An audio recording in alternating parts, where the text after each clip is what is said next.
In Kuji village, life flowed as slowly as the slow river.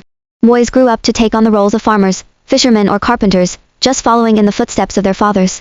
After secondary school, the girls would get married at a young age and start families, devoting themselves to cooking and caring for their children.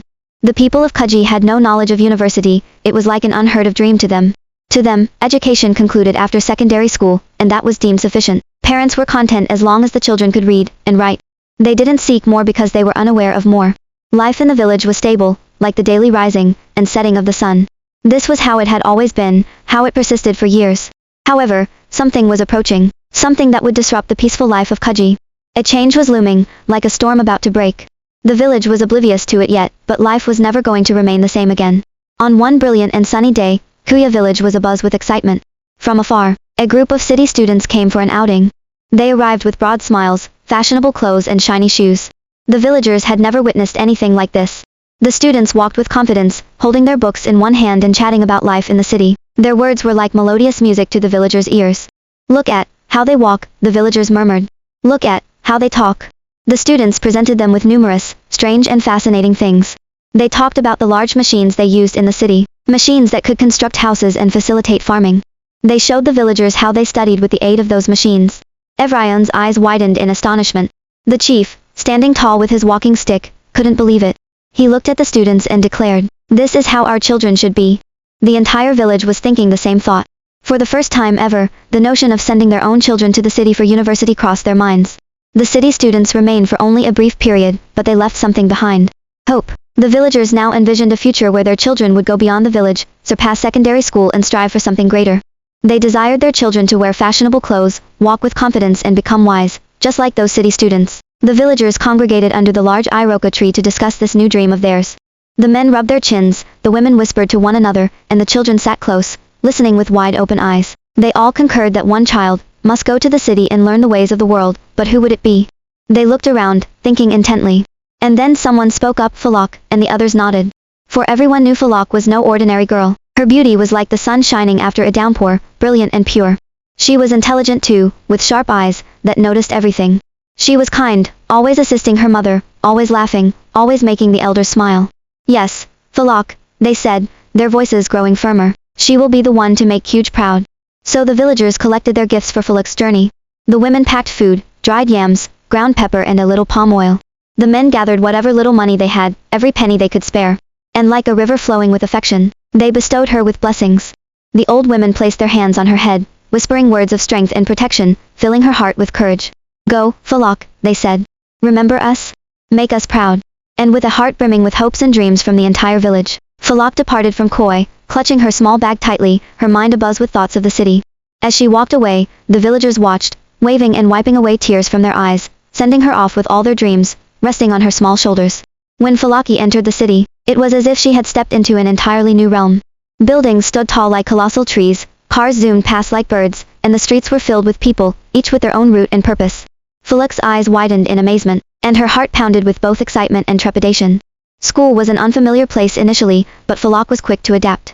She studied diligently, always raising her hand and always listening attentively. Soon her teachers noticed her brilliant mind, and her classmates saw her kind smile.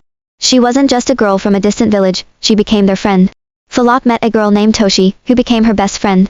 Tosi knew every nook and cranny of the city and showed Falak around.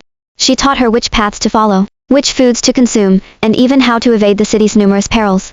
With Tosi by her side, Falak felt slightly more at ease. But life in the city wasn't effortless.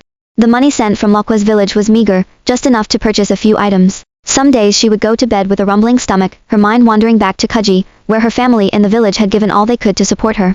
"I must not disappoint them," she whispered to herself, each night, holding on to the small glimmer of hope they had placed in her heart. And thus, Falak persevered, balancing the city's challenges with her village's dreams. Her spirit was as resilient as a young tree, swaying but unbroken. At first, Falaki thought her new school was filled with kind faces like her friend Toshi, but soon she discovered that not all faces were smiling. Some students, especially those with polished shoes and fashionable clothes, began to notice that Falak dressed differently. She wore her simple anchor dresses, each stitch a reminder of her village, her family and her people. To her, they were clothes of pride, but to them, they were odd and out of place. They began to whisper as she passed by, their voices as sharp as thorns. "Look at her," they'd murmur. "She's just a village girl." Some of the girls laughed behind her, covering their mouths with their manicured hands. Doesn't she know how to dress in the city? Each word stung like a bee's prick, small but penetrating. Falake attempted to hold her head high, to disregard their laughter and hurtful words. She would walk swiftly, hoping the day would end soon, hoping that tomorrow would be better. But each day, the whispers grew louder, and the laughter transformed into taunts. They began calling her, village girl, as if it were her name. Each word echoed in her mind. Some of the boys teased her too, nudging each other and smirking as they saw her in her simple clothes. They'd block her path, their eyes cold. Go back to where you came from, they sneered. You don't belong here.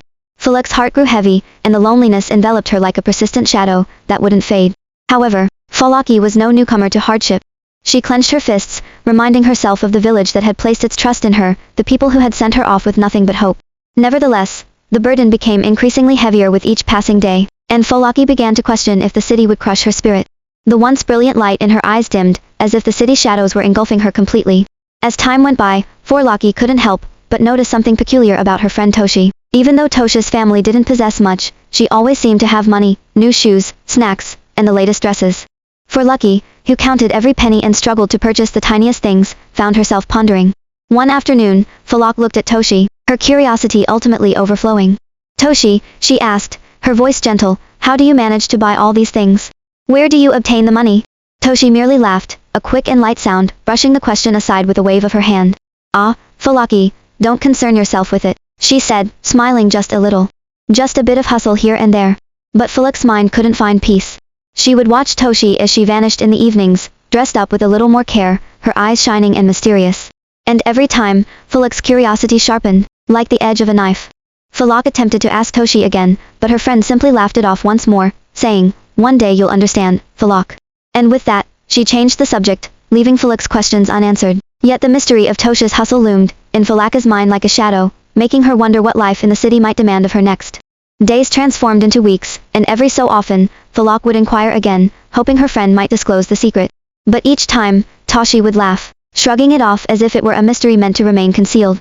Just enjoy, Falake, she'd say. Don't worry about how I acquire my money.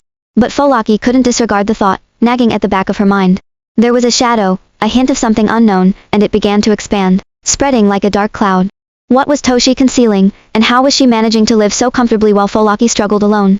In the quiet moments, she endeavored to make sense of it all. The question trailed Falak like an echo, a half-spoken secret, lingering in the silence. She couldn't shake the sensation that this was merely the beginning of something she couldn't yet perceive. Something hidden deep within the heart of the city. Time slipped away like sand through her fingers, and Falak's small savings soon depleted. The city's demands were never ending, and each day, Falak's hunger gnawed at her insides. A sharp reminder that the little her village sent was never sufficient. Her stomach would growl like a restless beast, the ache intensifying as her hope began to wane. She would sit alone in her small room at night, a simple candle illuminating her letters. Mama, Papa, she wrote with trembling hands. Things are tough here. I don't wish to be a burden, but it's so different in the city.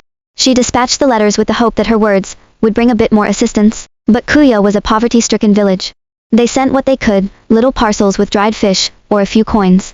Her mother's letters were filled with love and worry, but Falake knew her family was stretching themselves thin just to support her. Days turned into long, hungry weeks. She could scarcely focus in class, her mind drifting like smoke, too weak to keep her thoughts steady.